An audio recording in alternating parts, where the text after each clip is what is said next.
जब हम कस्टमर को ये बात बता देते हैं ना विच ऑप्शन इज़ बेस्ट, तो ये बात उनके लिए भी आसान हो जाती है और हम बेकर्स के लिए भी इजी हो जाता है कि हमने किस तरीके से काम को मैनेज करना है, कम मेहनत में ये बेस्ट ऑप्शन है। अगर कस्टमर ने आपको नहीं भी कहा तो आप खुद उन्हें ये बात बता दिया करें। ओवन के नीचे वाले रॉड्स ऑन करके केक को बेक किया जाता है, लेकिन मेरे ओवन में ये ऑप्शन ही नहीं है, तो फिर मुझे दोनों रॉड्स वाली जो ऑप्शन है उसको ऑन करना पड़ता है।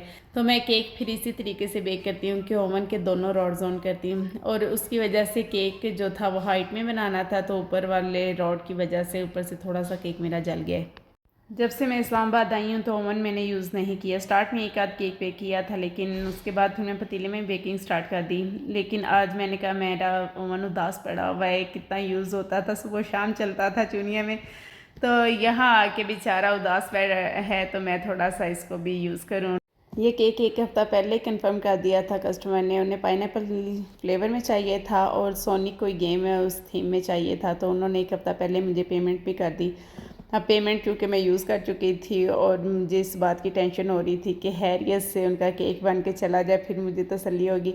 अर्जेंट केक की अर्जेंट पेमेंट, अर्जेंट वो सारा उसकी एक अपना ही मज़ा है। और इस तरीके से जब पहले कंफर्म हो जाता है और पेमेंट यूज़ हो जाती है और उसके बाद जब केक बनाना होता है ना, तो फिर बल्कि ज़्यादा खौफ आता है कि ऐसा ना हो कि उनकी मर्ज़ी के मुताबिक ना बना तो फिर उन्हें बुरा लगेगा। तो बस यहाँ जब से आई हूँ, क्योंकि मैंने इस तरीके से तसल्ली बख्श कोई भी केक नहीं बनाया था, हमेशा मैं अर्जेंट ही केक बना रही हूँ। तो इसके कुछ टॉपर्स थे जो मैंने प्रिंट करवाने थे, तो वो मैंने 2 दिन पहले ही प्रिंट करवा के रख दिए। अब तबीयत मेरी थोड़ी सी ख़राब मुझे लग रही थी, लेकिन मैं बहुत ना एक्टिव रही हूँ कि मैंने केक हैरियत से दे देना है, उसके बाद फिर आराम करूँगी।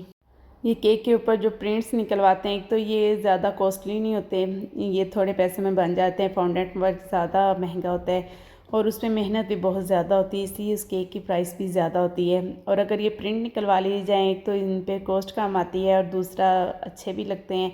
कुछ लोग तो फॉन्डेंट के टॉपर्स भी उतार के साइड पे कर देते हैं और बाकी केक को यूज़ करते हैं, तो फिर उनके लिए यही बेस्ट है कि वो इस तरह के प्रिंट्स लगवा लें। और एक तो उस पर मेहनत बेकर की भी कम होती है और ऊपर से आपकी भी जो कॉस्ट है वो मैनेज हो जाती है। और ये इजीली बन जाते हैं। आपके इर्द गिर्द कोई भी बुक शॉप है तो आप शॉपकीपर से कह के उससे कि ये टॉपर्स बनवा लें, क्योंकि आजकल तो हर बुक शॉप वाला ये फैसिलिटी अपने पास रखता है कि वो ये प्रिंटर अपने पास रखते हैं कि किसी को कोई भी किसी किस्म का प्रिंट चाहिए तो वो निकाल के दे देते हैं। पहले मैं परेशान हो रही थी कि ये प्रिंट्स मैं कहाँ से निकलवाऊँगी, फिर घर के पास ही जो बुक शॉप है मैंने शॉपकीपर से पूछा तो उसने कहा बन जाएंगे, तो गूगल से मैंने ये पिक्चर डाउनलोड की और मैंने सेंड कर दी और उन्होंने प्रिंट निकाल के दे दी है। कितना इजीली सारा काम हो गया। अच्छा, एक बात और, आप अपने केक के हिसाब से ये ज़रूर देख लिया करें कि आपको पिक्चर का साइज़ कितना चाहिए। ये शॉपकीपर को बताना पड़ता है। अगर मैंने उसको नहीं बताया होता ना तो ये रिंग उसने बहुत बड़े बड़े निकाले थे।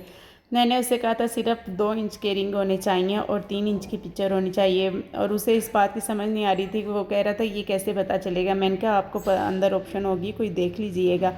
तो उन्होंने पहले जो प्रिंट कहीं निकाला हुआ था वो बहुत बड़ा रिंग था, जितना ये पिक्चर की जो है साइज़ इसी साइज़ का वो रिंग था। तो बाद में उसने छोटे वाले जो रिंग मुझे निकाल के दी, ये भी बड़े लग रहे थे लेकिन केक के हिसाब से सेट आ गए थे, सही हो गया था काम। आप लोगों ने मुझे बताना है कि आपको केक कैसा लगा। वीडियो पसंद आई हो तो लाइक शेयर ज़रूर कर दीजिएगा। चैनल पर नए हैं तो सब्सक्राइब भी किए वगैरह आप लोगों ने, नहीं जाने तो नेक्स्ट वीडियो तक। अल्लाह हाफिज़।